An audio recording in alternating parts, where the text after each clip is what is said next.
What is up, guys? As you guys can tell, I'm here with another late night edition of my DVD reviews. As you guys can tell, it is 2:02 a.m. and it just happens that AM Raw is on while I'm making this video, which is a coincidence. And today my review will be of PWG, the Gentle Art of Making Enemies.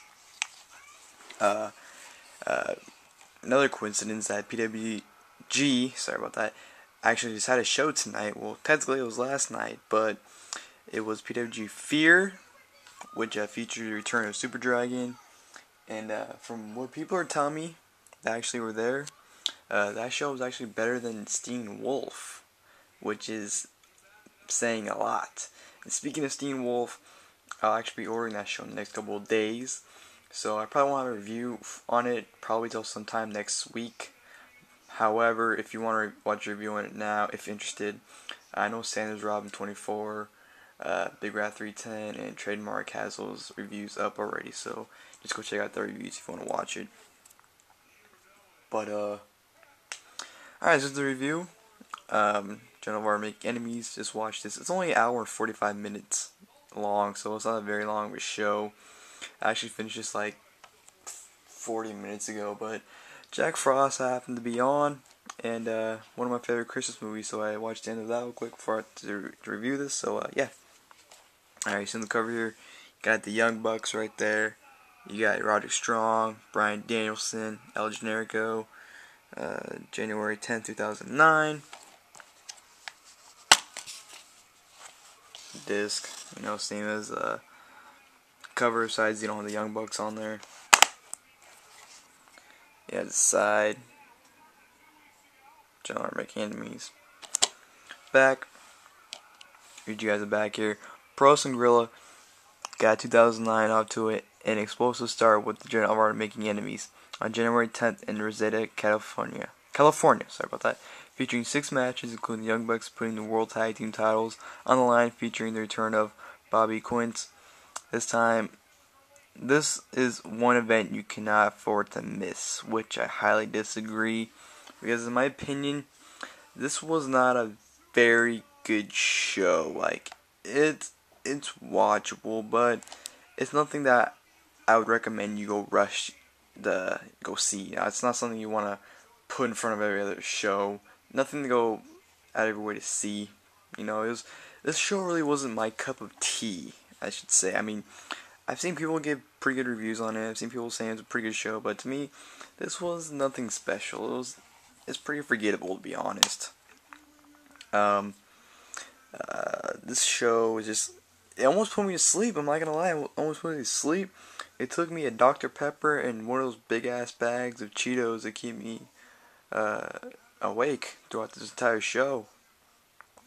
So, like I said, I got this off eBay for $4. That's including shipping. So you can find this for a cheap price. I'd probably say under $7-8.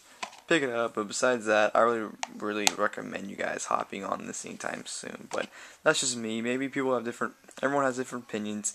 Everyone likes different kind of wrestling. So if you want to go pick the show, but personally I wouldn't recommend it. Alright, opener, you had a tag team match. The Cutler brothers, Bryan and Dustin Cutler versus Las Luchas, Phoenix Star, and Zokre. It was an alright opener. You had the Cutlers basically dominate Phoenix Star basically throughout the entire match. And then you really started getting interesting in the last like 5 minutes. And then, I honestly forgot who won this match. I'm not even kidding right now. I want to say the Cutlers, but at the same time I want to say Las Luchas. Fuck me. I'll probably put an annotation. I honestly completely forgot who won this match. But it was a pretty decent opener. Nothing special. You have singles match. Austin Aries versus TJ Perkins. It was a good match. It was pretty fast paced throughout the very beginning of it, and some of the spots were just fast paced overall. And Austin Aries is stiff kicks and stiff knees, man. He was going off on TJ Perkins. And it was funny because Excalibur on commentary said that TJ Perkins looked like a emo Undertaker, which was pretty funny. But like I said, it was an alright match.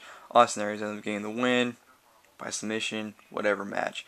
You have singles match, Joey Ryan versus Shooting Star, Bobby Quance.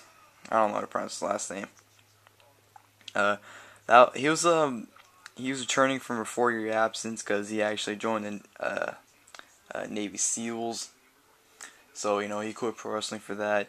And supposedly he was one of the best wrestlers before he left, which very surprised me because he honestly didn't impress me that much in this match. I mean, he looked pretty good. The match was it was good, but it just really didn't impress me to the point where it's like, this guy was actually considered one of the best wrestlers in the world when he was wrestling. It doesn't make sense to me. But it was an alright match. Nothing special here. Joey Ryan ended up getting the win with a pedigree. They ended up hitting their finishers a lot. He had Bobby went for sweet chin music. Ryan ducked, hit super kick. A lot of back and forth stuff. Then Ryan hit the pedigree twice. Got the 1, 2, 3, won the match. On special singles match, American Dragon Bryan Danielson versus the Professional Scott Lost. Nothing special. It was alright. Danielson and Scott Hall. I don't say Scott Hall. What the hell? Scott Lost. Nothing special. Lost basically dominated Danielson throughout most of the match. Then they got outside and they started using the chairs. And then they got back inside the ring. And then Danielson started going back on him and got some stiff kicks in. And he finally hit his elbows and locked in cattle mutilation, and he tapped out. And Danielson won the match. Singles match, El Generico versus Chuck Taylor. This was the watch just for Chuck Taylor. Chuck Taylor was the entertaining part of the match. He was just funny. He was using kids in the fans to, block Generico from attacking, which I thought was hilarious. Thought it was very funny. And, this was an alright match. Nothing special as well. El Generico ended up getting the win. Forgot how. He actually ended up beating the Brainbuster on the apron, which was sick. Actually, Chuck Taylor Irish ripped Generico into the apron twice, which looked very painful. This was it was an alright match. Generico had to win, I think, by, I don't want to say roll up, but I don't remember. See, this show wasn't even that great. I can't even remember the endings when I just watched this not even 2 hours ago. But it was an alright match. Then we went to the main event, World Tag Team Championship match. The Young Bucks, Matt and Nick Jackson, champions, versus Davey Richards and Roderick Strong. This was good. It wasn't a great match. This is alright. You had basically Davey and Roderick take over throughout most of the match. Davey, of course, no selling as usual throughout most of this match as well. The match honestly got interesting towards the very end. Probably the last 5 to 7 minutes it got interesting. And then Davey did some kind of move. I forgot what he did. He did some kind of move. Then he went for the pin.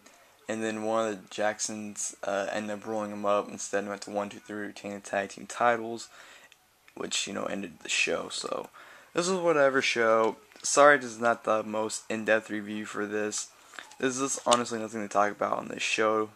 So I think you should check out our Sanders Robbins review. It's probably a lot better than this one, but whatever. Gentlemen Making Enemies, wouldn't recommend it unless you're very bored to watch. So yeah, my review. I'm out, guys. Thanks for watching this video.